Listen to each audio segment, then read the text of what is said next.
So mga tol, nagsalita na po si Naoya Inoue na kung matagumpay siya sa laban sa ating unified champion na si Marlon Tapales ngayong buwan ng Disyembre mga tol, ay mananatili muna daw siya sa 122 pounds.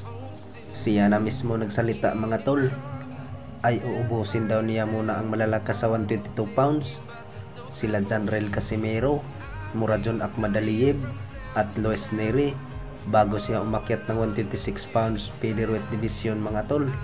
At sinabi ni Sean Gibbons mga tol, kung gusto daw makakalaban ng angas ng Pinas Janrel Casimero itong si Naoya Inoue, ay kailangan daw bumalik sa MP promotion ng angas ng Pinas upang labanan daw ang Naoya Inoue ng Japan. Dahil dyan mga tol, ay ka-business partner pala to ni Sean Gibbons itong promoter ni Naoya Inoue mga tol, itong si Akihiko Honda. Sabi ng karamihan mga tol, pag bumalik daw ang angas ng Pinas Janrel Casimero sa MP promotion, ay sigurado daw talaga na makakalaban niya ang The Monster Naoya Inoue ng Japan. Dagdag pa ng karamihan mga tol, ay madali daw maikasa ang laban pag si Sean Gibbons ang mag-manage. Samantala ay Japanese din tong promoter ang angas ng Pinas Janrel Casimero mga tol. Ay pagdasal natin ang angas ng Pinas Janrel Casimero na makakalaban itong The Monster Naoya Inoue. Sa hindi nakakaalam mga tol, ay kahit hindi napalaban ang angas ng Pinas Janrel Casimero sa world title, ay malaki pa rin ang bigay sa kanyang promoter.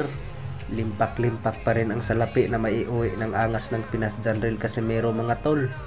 Bukod dyan mga tol, ay mapaparating na laban ng angas ng Pinas Janrel Casimero ngayong buwan ng Oktober mga tol. Makakalaban niya ang pambato ng Japan na si Yukinori Ogoni. Lalo na yan mga tol, sa Japan gaganapin. Limpak-limpak na naman ang salapi maiuwi ng angas ng Pinas Janrel Casimero. Pag matagumpay ang laban ng angas ng Pinas Janrel Casimero ngayong buwan ng Oktober mga tol, ay sasabihin na naman sa mga haters ng angas ng Pinas na magtataho ang kalaban.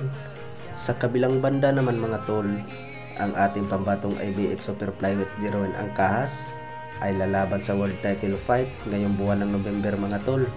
Makakalaban niya ang WBA Bantamweight World Champion Takuma Inoue. Sa hindi nakakaalam mga tol, ay malakas din itong si Takuma Inoue. Parang galaw din to ni Naoya Inoue. Alam naman natin mga tol na malakas itong kapatid niya. Kung ano man yung teknik sa kapatid niya mga tol, itong si Naoya Inoue, ay ganon din yung teknik ni Takuma Inoue. Pero ipagdasal natin mga tol na matagumpay ang laban ni Jeroen Angkahas ngayong buwan ng November. Sabi ng karamihan mga tol, ay kaya daw dudurogin ni Jeroen Angkahas itong si Takuma Inoue